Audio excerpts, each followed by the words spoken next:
अन्ना हजारे जी काफी समय से इन आपदा वालों के कुकर्मों की पीड़ा झेल रहे थे। आज उन्हें भी उस पीड़ा से मुक्ति मिली होगी। साथियों, जिस पार्टी का जन्म ही भ्रष्टाचार के विरुद्ध हुए आंदोलन से हुआ हो, वही भ्रष्टाचार में लिप्त हो गई। ये देश की ऐसी पार्टी बनी जिसके मुख्यमंत्री, मंत्री भ्रष्टाचार के आरोप में जेल गए, जो खुद को ईमानदारी का सर्टिफिकेट देते थे और दूसरों को बेईमानी का मेडल देते घूमते फिरते थे, वो खुद भ्रष्टाचारी निकले। ये दिल्ली के भरोसे के साथ बहुत बड़ा धोखा था।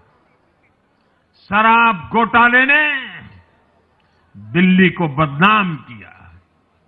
स्कूल और अस्पताल में हुए घोटालों ने गरीब से गरीब को परेशान किया और ऊपर से अहंकार इतना कि जब दुनिया कोरोना से निपट रही थी तो ये आपदा वाले शीश महल बना रहे थे। इन आपदा वालों ने अपने हर घोटाले को छिपाने के लिए रोज नई नई साजिशें रची। लेकिन अब दिल्ली का जनादेश आ चुका है।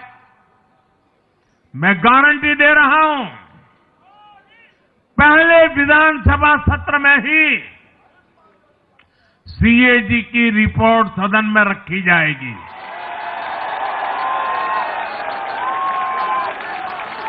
भ्रष्टाचार के हर तार की जांच होगी और जिसने भी लूटा है उसको लौटाना पड़ेगा।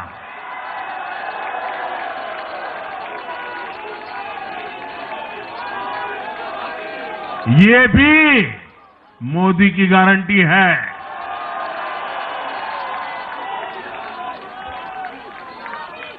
साथियों, आज जनता ने फिर एक बार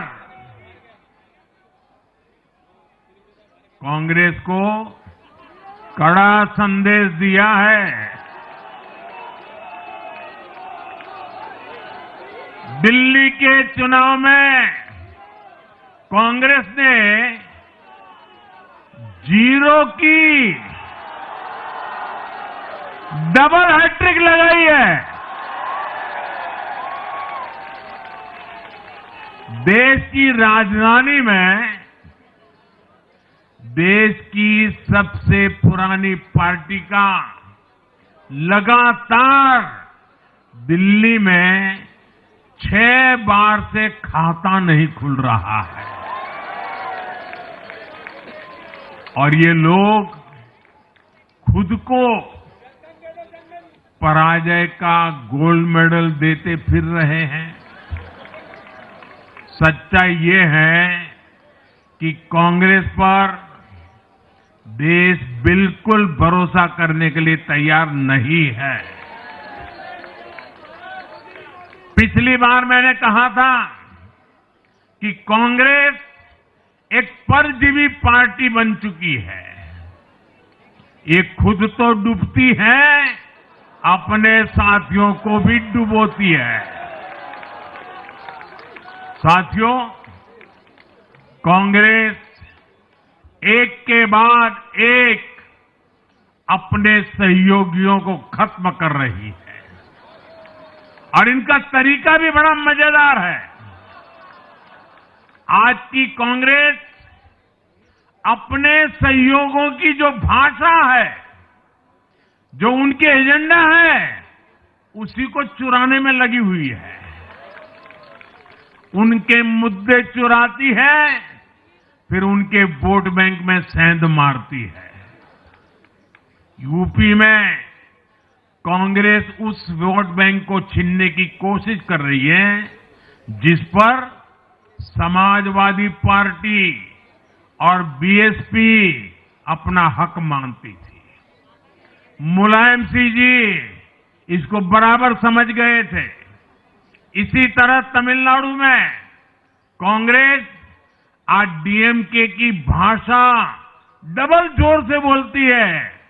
उनको डीएमके के वोटर को लुभाना करके खुद की हैसियत बनानी है।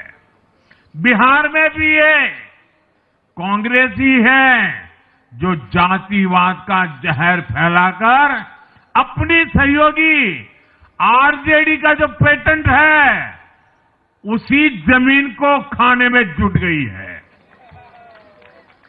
ठीक ऐसा ही हाल जम्मू कश्मीर, बंगाल में भी कांग्रेस ने अपने सहयोगियों का किया है। अब आज दिल्ली में भी साफ हो गया कि जो भी कांग्रेस का हाथ एक बार थामता है उसका बंटाधार होना तय हो जाता है।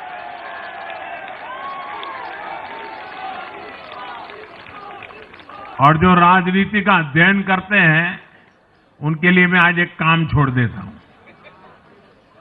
देखिए, इन्होंने 2014 के बाद 5 साल तक अपनी नाकामी के लिए हरियाणा के लोगों पर इतना बड़ा आरोप लगा दिया। साथियों, मैंने चुनाव प्रचार के दौरान संकल्प लिया है कि यमुना जी को हम दिल्ली शहर की पहचान बनाएंगे।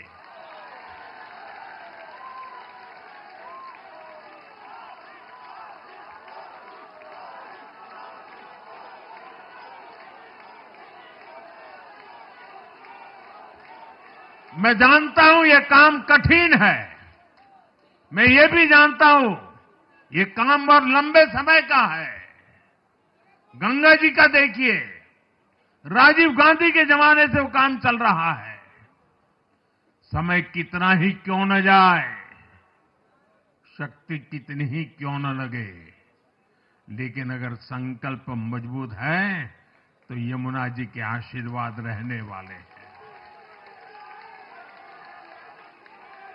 हम मां यमुना जी की सेवा के लिए हर प्रयास करेंगे, पूरे सेवा भाव से काम करेंगे।